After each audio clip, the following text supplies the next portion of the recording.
Students देखिए, इस doubt को हम किस तरीके से सॉल्व करेंगे। उसने हमसे क्या बोला है, an object is place 10 centimetre in front of a concave mirror. अब देखिए बच्चों, हमारे पास एक कॉनकेव मिरर दिया हुआ है इस तरीके से, करेक्ट। अब देखिए आप सिचुएशन विजुलाइज करिए जो आपको क्लास में पढ़ाया गया है, ठीक है ना। ओके, देखिए ये हमारे पास कॉनकेव मिरर है इस तरीके से, ये देखिए ये कॉनकेव मिरर है, करेक्ट। और ये आपका प्रिंसिपल एक्सेस है इस तरीके से, ठीक है ना। और ये हम लोग का पोल है, पोल से यहां तक ये वाला डिस्टेंस हमारा मान लीजिए फोकस हो गया, तो जितना पोल से फोकस तक है उतना फोकस से सेंटर ऑफ कर्वेचर तक का डिस्टेंस होता है, करेक्ट। मींस ये वाला और ये वाला डिस्टेंस हमारे पास सेम है, करेक्ट। अब देखिए उसने हमसे क्या बोला है, देखिए मिरर में आपको एक बात पता है ना बच्चों, क्लास में क्या पढ़ा है, all the distances are major from pole. Okay, क्या पढ़ा है, all the distances all the distances are measured from the pole, correct. Pole से ही आपको हर एक डिस्टेंस मेजर करना है। मतलब सर क्या बात कर रहे हो, मतलब अगर आपको फोकस मेजर करना होगा तो अपना पेन कहां रखोगे, पोल पे, ठीक। तो पोल से आप फोकस की तरफ इस तरीके से चलोगे तो फोकल लेंथ ये हो गई, ठीक। अगर आपको सेंटर ऑफ कर्वेचर मेजर करना होगा, ठीक है, तो आप पोल पे अपना पेन रखोगे और ऐसे चलोगे सेंटर ऑफ कर्वेचर। अगर आपको ऑब्जेक्ट मेजर करना होगा, मान लो जस्ट एग्जांपल दे रहा हूं कि भाई ऑब्जेक्ट मान लो मेरा यहां कहीं रखा है, मान लो, है ना। तो भाई आप क्या करोगे, अपना पेन पोल पे रखोगे और इस डायरेक्शन में ऐसे चलोगे, तो ये पोल से यहां तक का जो डिस्टेंस होगा यही आपका क्या होगा, distance of the object from the pole, ठीक। ये बात हो गई। अब बताइए क्वेश्चन में उसने जो बोला है वो आप करते हुए चले जाइए। देखिए क्वेश्चन में उसने हमसे क्या बोला बच्चों, क्वेश्चन में उसने हमसे क्या बोला, उसने हमसे बोला है if an object is place 10 centimetre in front of a concave mirror. तो ये कॉनकेव मिरर है और ऑब्जेक्ट इससे 10 सेंटीमीटर के डिस्टेंस पे रखा है, लेकिन एक और इन्फॉर्मेशन हमें दिया हुआ है, of focal length 20, correct. Focal length हमें कितना दिया हुआ है, 20 हमें दिया हुआ है, करेक्ट। तो फोकल लेंथ हमें कितना दिया है, 20। और एक बात बता दूं आपको बस आपकी नॉलेज के लिए, ठीक है ना, कि कॉनकेव मिरर हो या कॉनकेव लेंस हो, चाहे रिफ्लेक्शन का सवाल हो चाहे रिफ्लेक्शन का, तो कॉनकेव मिरर या कॉनकेव लेंस दोनों के लिए फोकल लेंथ हमारे पास कैसा होता है, नेगेटिव होता है। ओके, तो जिनको नहीं पता है नोट कर लीजिए भाई कहीं पर। मान लीजिए आपके पास कॉनकेव कॉनकेव मिरर हो, करेक्ट, कॉनकेव मिरर हो या कॉनकेव लेंस हो, या कॉनकेव लेंस हो, बच्चों हमारे पास फोकल लेंथ हमेशा दोनों का ही नेगेटिव होता है कैलकुलेशन करते टाइम, करेक्ट। तो सुनिए, अगर आप इसका फोकल लेंथ का मतलब कोई कैलकुलेशन करना चाहोगे, जो कि मैं अभी आपको करके दिखाऊंगा, अभी परेशान मत होइए, ठीक है ना। तो आप साइन कैसा लोगे, माइनस, क्योंकि कॉनकेव है ना, ठीक है। लेकिन पता है माइनस साइन केवल ये शो कर रहा है, माइनस साइन ओनली शोज कि ये कॉनकेव है, नेचर में कैसा है, कॉनकेव मिरर है, ठीक है ना, बस और कोई मतलब नहीं है। बाकी आपका फोकल लेंथ 20 सेंटीमीटर ही है, मतलब अगर आप पोल से 20 सेंटीमीटर के डिस्टेंस पे चलोगे ना, ठीक है ना, तो आपको फोकल लेंथ आपका मिल जाएगा। मतलब ये देखिए पोल पे पेन रखा और 20 इधर आ गए, ये देखिए, ठीक है। तो हमें फोकस मिल गया और फोकस से पोल के बीच का जो डिस्टेंस होता है वो क्या होता है, फोकल लेंथ होता है। तो ये देखिए ये जो फोकल लेंथ है, मतलब समझिए, देखिए भाई यहां से यहां तक यही तो f is equal to 20 centimetre है, डिस्टेंस जरा समझिएगा, ये वाली डिस्टेंस ही तो क्या है, 20 सेंटीमीटर है ना। अब इसी को एक बार हम लोग फिर से कॉपी कर लेते हैं, है ना, इसी को हम लोग फिर से एक बार कॉपी कर लेते हैं, ये इस तरीके से, ताकि मैं आपको रे डायग्राम बना के दिखा पाऊँ, ठीक है ना, समझ गए।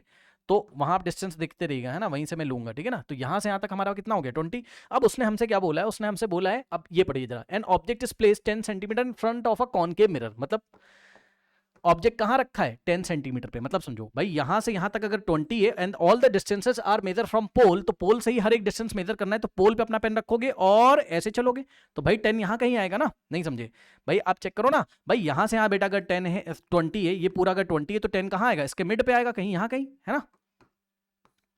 तो इसका मतलब आपका ऑब्जेक्ट जो है यहां कहीं रखा है ना आपका ऑब्जेक्ट, ठीक है ना। तो ये डिस्टेंस जो है 10 है ना, इसको मैं कहो तो पिंक कलर से लिख देता हूं, ये हमारे पास 10 सेंटीमीटर ये ऑब्जेक्ट डिस्टेंस, तो यहां ऑब्जेक्ट रखा हुआ है, समझे ना।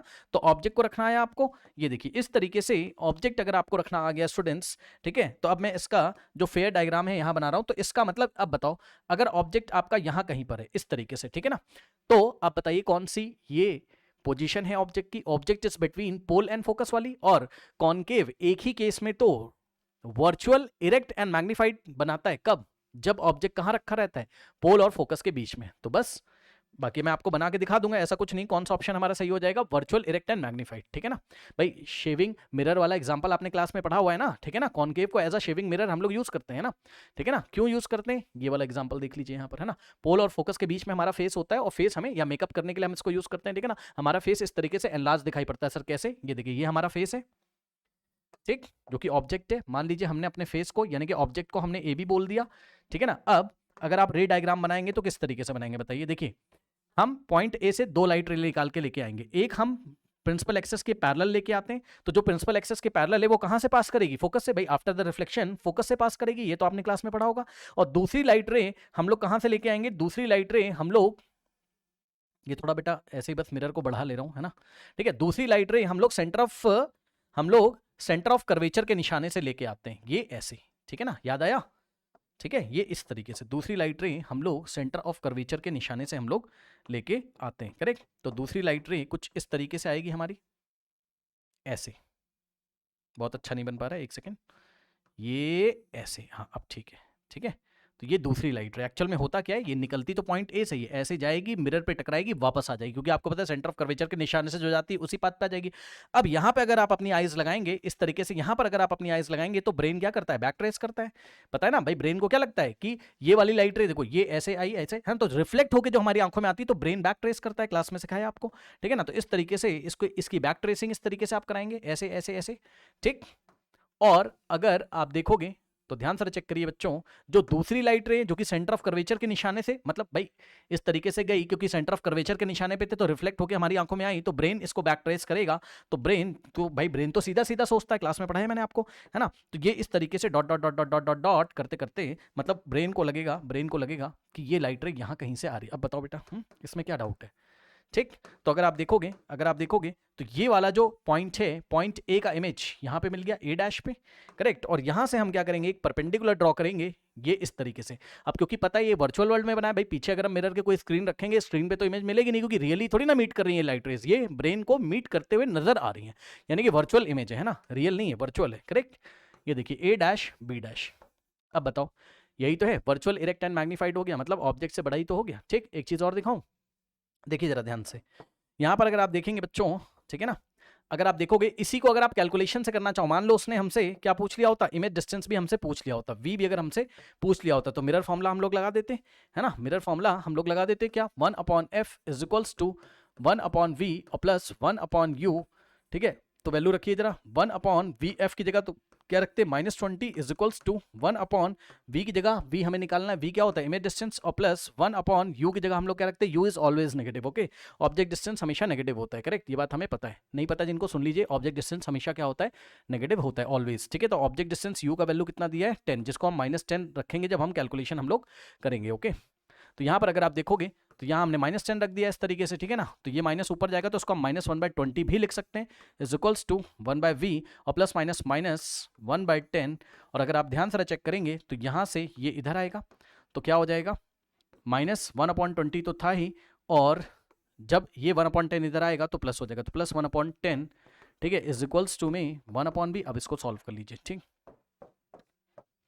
एक चीज़ बस मैं आपको दिखाना चाहता हूँ सेटिस्फेक्शन के लिए, देखिए ये हो गया एक तरीके से 1/10, भाई प्लस तो लिखा नहीं जाता तो नहीं लिखेंगे, -1/20 इज इक्वल्स टू 1/v। अब आप सॉल्व करो, 10 और 20 का एलसीएम हमारे पास कितना आ जाएगा, 20 को 10 से डिवाइड करोगे 2 2 1 2, और -20 को 20 से डिवाइड करोगे 1 1 1 1, ये तो आप लोग सॉल्व कर लोगे, तो 1/v। अब 2 - 1 1/20 is equals to 1/v, taking reciprocal on both side, 20/1 20 और v/1 v हो जाएगा, करेक्ट। तो v की वैल्यू कितनी आ गई 20। अब आंसर देखिए प्लस में आ रहा है, आंसर देखिए क्या आ रहा है, प्लस में आ रहा है। तो प्लस में आने का क्या मतलब है बताइए, प्लस में आने का क्या मतलब है, प्लस में आने का मतलब मिरर के पीछे बना हुआ इमेज, यानी कि v इज इक्वल टू 20। अब जिसको नहीं पता है तो ध्यान से सुन लो, अगर आप इंसिडेंट रे की डायरेक्शन में चलोगे, भाई इंसिडेंट रे ऐसे है ना लेफ्ट टू राइट, और आप भी all the distances are major from pole, okay.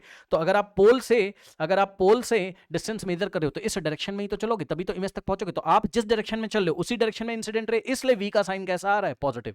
जब हम इंसिडेंट रे की डायरेक्शन में चलते हैं तो साइन पॉजिटिव, इंसिडेंट रे के ऑपोजिट डायरेक्शन में चलते हैं तो साइन नेगेटिव। इसलिए अगर आप देखोगे तो यहां पर देखो जरा ध्यान से, अब इस बात से मैं आपको बताना क्या चाहता हूं, अभी मैं डिस्कस करूंगा। ये देखिए ये u जो था आपका, है ना, जो आपने नेगेटिव क्यों लिया था बताओ उसको, है ना, u आपने नेगेटिव -10 क्यों लिया था, क्योंकि देखो हम पोल से जब चलेंगे और ऑब्जेक्ट डिस्टेंस को अगर हम लोग मेजर करेंगे तो भाई हम पोल से ऐसे चलेंगे ना, तो हम ऐसे चल रहे हैं, और इंसिडेंट रे देखो ए से जो निकल रही थी वो ऐसे जा रही, इंसिडेंट रे ऐसे थी, है ना, और हम इंसिडेंट रे के ऑपोजिट डायरेक्शन में चल रहे हैं, इसलिए u का साइन कैसा है, नेगेटिव है, ठीक। अगर आप फोकल लेंथ को मेजर करोगे तो वो नेगेटिव क्यों हो गई, क्योंकि देखिए पोल से अगर आप फोकस की तरफ चलोगे तो आप ऐसे चल रहे हो और इंसिडेंट रे ऐसे, तो इंसिडेंट इंसिडेंट रे के ऑपोजिट डायरेक्शन में अगर चल रहे हो तो साइन नेगेटिव, इसलिए फोकल लेंथ हमारे पास क्या थी, इसकी कॉनकेव की नेगेटिव थी। तो आई थिंक आपको समझ में आ गया। हाँ, ये बात ये मैं इसलिए बता रहा हूँ कि अगर आप वी निकाल भी लेते तब भी आपको पता चल जाता, ठीक है, कि पोल के कहीं इधर राइट हैंड साइड में भाई वी पॉजिटिव है, मतलब इधर इमेज बनी तो इधर एक ही बार तो बनती है, कॉनकेव में कॉनकेव के पीछे एक ही बार तो इमेज बनती, एक ही तो केस होता है पहला वाला, जब हम ऑब्जेक्ट को कहाँ रखते हैं, पोल और फोकस के बीच में, तो पोल और फोकस के बीच में तो रखा था उसने, तो वर्चुअल इरेक्ट एंड मैग्नीफाइड तो आता है। आई थिंक आप सेटिस्फाई हो गए होंगे,